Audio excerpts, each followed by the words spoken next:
నవమాసాలు మోసి పెంచి పెద్ద చేసిన తల్లికి మతిమరుపు వచ్చిందని, కూరలో ఉప్పు ఎక్కువగా వేసిందని, వండిన వంట మాడిపోయిందని అమ్మను అపార్థం చేసుకుంటామా? నడక నేర్పి బతుకుబాట చూపిన తండ్రికి మతిమరుపు వచ్చిందని ప్రతి చిన్న విషయాన్ని మర్చిపోతున్నాడు.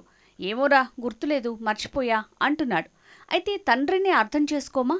అవును, నీకు మతిమరుపు ఎక్కువైంది అని నిందిస్తామా? అలా అనడం కాదు, ఆ మతిమరుపు కూడా తీవ్రమైన ఆల్జీమర్స్, డిమెన్షియా వంటి వ్యాధిగా మారే లక్షణాలని చూపిస్తుందని మనం గుర్తించాలి. అవును, ప్రతి చిన్న విషయాన్ని మర్చిపోవటం, నిత్యం మన మధ్య తిరిగే వారిని కూడా గుర్తుంచుకోకపోవడం జరుగుతుందంటే అది ఆల్జీమర్స్ లక్షణాలే. ప్రపంచ ఆల్జీమర్స్ డే సందర్భంగా ఆల్జీమర్స్ గురించి చిన్న అవగాహన వీడియో. ఆలోచించాలి, నేర్చుకోవాలి, గుర్తించాలి, దానికి తగిన ప్రణాళికలు రచించాలి. అంటే దాదాపు 100 బిలియన్ల నాడీ కణాలు ఇతర రకాలుగా ఉన్న మన మెదడులోని అన్ని కమ్యూనికేషన్లను సక్రమంగా నిర్వహించాలి. కాబట్టి మెదడుకు సంబంధించిన సమస్యల వల్ల వచ్చే వ్యాధిని ఆల్జీమర్స్ అంటారు. డిమెన్షియా రకాల్లో ఆల్జీమర్స్ ఒకటి. ఆల్జీమర్స్ అనేది నాడీ సంబంధిత వ్యాధి. ఇది కీలకమైన మెదడు పనితీరును ప్రభావితం చేస్తుంది. ఇది కొంచెం కొంచెంగా కాలక్రమేణా ఆల్జీమర్స్గా మారి రోగి పూర్తి జ్ఞాపక శక్తిని కోల్పోవటం, రోజువారీ కార్యక్రమాల్ని నిర్వహించే శక్తిని కోల్పోవటం వంటి లక్షణాలతో ప్రయాణం చేస్తుంది. ఆల్జీమర్స్ లక్షణాలు సాధారణంగా 60 సంవత్సరాల తర్వాత కనిపిస్తాయి. కొన్ని రకాల అనారోగ్యాల కారణంగా, పరిస్థితుల ప్రభావం వల్ల ఆల్జీమర్స్ లక్షణాలు ముందుగానే కనిపించవచ్చు. ఆల్జీమర్స్ అనేది ఒక మతిమరుపు రోగము.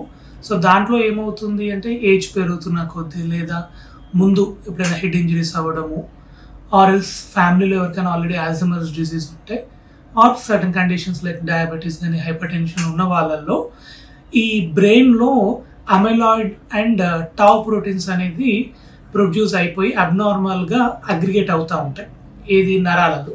సో దానివల్ల ఏమవుతుంది అంటే ఈ జ్ఞాపక శక్తి తగ్గడము, ఆర్ కొత్తగా నేర్చుకోవాల్సిన మన అలవాట్లు కానీ, కొత్తగా మెమొరీ అంటే కొత్తగా గుర్తుపెట్టుకునే కండిషన్స్ అవన్నీ కూడా ఎఫెక్ట్ అవుతూ ఉంటుంది. సో కామన్గా ఏంటంటే ఏజ్ మోర్ దెన్ 70 years ఇది it self is a risk factor for Alzheimer's disease. ప్రతి సంవత్సరం సెప్టెంబర్ 21న ప్రపంచ ఆల్జీమర్స్ డే జరుపుకుంటారు. దీని వెనుక చరిత్రను చూసుకుంటే 1901లో German psychiatrist doctor alloys Alzheimer ఒక జర్మన్ మహిళకు చికిత్స చేస్తున్న సందర్భంలో ఈ వ్యాధిని కనుక్కున్నాడు. తర్వాత ఈ వ్యాధికి ఆయన పేరు మీదుగా ఆల్జీమర్స్ అనే పేరు పెట్టారు. అయితే ఈ వ్యాధి తీవ్రతను గుర్తించి ఆల్జీమర్స్ డిసీజ్ ఇంటర్నేషనల్ ఆర్గనైజేషన్ 1994లో ప్రపంచ ఆల్జీమర్స్ డేని సెప్టెంబర్ 21న ప్రారంభించారు. ఈరోజు ఆల్జీమర్స్ గురించి ప్రజలకు ఆల్జీమర్స్ వ్యాధి లక్షణాలు, కారణాలు, నిర్ధారణతో పాటు పూర్తి అవగాహన కల్పిస్తూ సెప్టెంబర్ నెల మొత్తాన్ని ఆల్జీమర్స్ నెలగా పేర్కొంటారు. ఈ సంవత్సరం 2024కి గాను బ్రెయిన్ హెల్త్ రిస్క్ రిడక్షన్ అనే థీమ్తో ముందుకు తీసుకొస్తున్నారు. ఆల్జీమర్స్ దీనివల్లే వస్తుంది అని ఖచ్చితంగా తెలియదు. కొందరు నిపుణుల అభిప్రాయం ప్రకారం మెదడులో ప్రోటీన్ గార పోగుపడటం వల్లనే ఆల్జీమర్స్ వ్యాధి వస్తుందని తెలుస్తుంది. మెదడులోని కణాలు తమను తాము శుభ్రపరుచుకునే సామర్థ్యం తగ్గిపోవటమే దీనికి ప్రధాన కారణమని యూసీ రివరైట్స్ పరిశోధకుల తాజా అధ్యయనం తెలిపింది. ప్రోటీన్లు మెదడులోని కణాలు అస్తవ్యస్తం కావటం వల్ల గట్టిపడి గారపట్టినట్లుగా మారతాయి. సాధారణంగా మెదడులో గారపడే ప్రోటీన్లలో 2 రకాలుంటాయి: అమిలాయిడ్ ప్రోటీన్లు, టౌ ప్రోటీన్లు. మెదడు కణాల చుట్టూరా అమిలాయిడ్ ప్రోటీన్లు, మెదడు కణాల లోపల టౌ ప్రోటీన్లు పోగుపడతాయి. టౌ ప్రోటీన్లు మెదడు అంతర్గత నిర్మాణం స్థిరంగా ఉండటానికి తోడ్పడతాయి. ఇలా ఉన్న కణాలు అస్తవ్యస్తం కావటం వల్ల గట్టిపడి గారపెట్టినట్టుగా మారతాయి. ఇలా ఉన్న పరిస్థితి నుంచి రోజురోజుకు స్లోగా ఆల్జీమర్స్గా మారుతుంది. ఈ ఆల్జీమర్స్ లక్షణాలు మొదలైనప్పటి నుంచి 10 సంవత్సరాల కాలంలో తీవ్రంగా మారుతుంది. ఆల్జీమర్స్లో 7 రకాల స్టేజెస్ ఉంటాయి. స్టేజ్ని బట్టి లక్షణాలు మారుతుంటాయి. ఆల్జీమర్స్ లక్షణాలు అందరిలో ఒకేలా ఉండాలని ఏం లేదు. అది వ్యక్తుల మానసిక, శారీరక పరిస్థితులను బట్టి మారుతుంది. ఆల్జీమర్స్కి ప్రధాన లక్షణాలు చూసుకుంటే మతిమరుపు లక్షణాలు అనగానే గుర్తుకొచ్చేది జ్ఞాపక శక్తి తగ్గిపోవటం. ఆల్జీమర్స్కి ఇదే ప్రధాన లక్షణం. తెలిసిన మనుషులు గుర్తుకు రాకపోవడం, నిత్యం చేసే పనులే మర్చిపోవటం, మాటలు సరిగా రాకపోవటం, అంటే తడబడుకుంటూ మాట్లాడటం, రాయడంలో కూడా ఇబ్బంది పడటం, అకారణంగా భావోద్వేగాలకు లోనవటం, గందరగోళంగా అనిపించటం వంటివి ప్రధాన లక్షణాలు కాగా, ఆల్జీమర్స్ ఇతర లక్షణాలు చూసుకుంటే బరువు తగ్గటం, స్కిన్ ఇన్ఫెక్షన్స్, మింగడంలో ఇబ్బంది, ఎక్కువగా నిద్రపోవటం వంటివి కనిపిస్తాయి. ఆల్జీమర్స్ లక్షణాలు చూసుకుంటే మొదటగా ఇది స్లోగా మనము అడిగిందే పదే పదే అడగడము, లేదా పొద్దున చేసిన పని మర్చిపోవడము, ఏం తిన్నామో మర్చిపోవడము, ఆర్ కాన్వర్జేషన్ అంటే మాటలు కలపలేకపోవడము, ఇది ఇనీషియల్గా స్టార్ట్ అవుతుంది. స్లోగా వాళ్ళు వస్తువులు ఒక దగ్గర పెట్టి వెతకడము, లేదా ఇంట్లో దారులు మర్చిపోవడము, బయట దారులు మర్చిపోవడము, వస్తువుల పేర్లు మర్చిపోవడము, మనుషుల పేర్లు మర్చిపోవడము. సో ఇలాంటి లక్షణాలతోటి స్టార్ట్ అవుతుంది. సో ఇది ఇనీషియల్ పార్ట్ ఆఫ్ ఆల్జీమర్స్ కింద కన్సిడర్ చేస్తాం. ఇవన్నీ ఈ లక్షణాల వల్ల వాళ్ళ యొక్క డైలీ యాక్టివిటీస్ ఏమైనా ఎఫెక్ట్ అవుతేనే అప్పుడు ఆల్జీమర్స్ డిజీజ్ అని మనం క్లియర్గా చెప్పగలుగుతాం.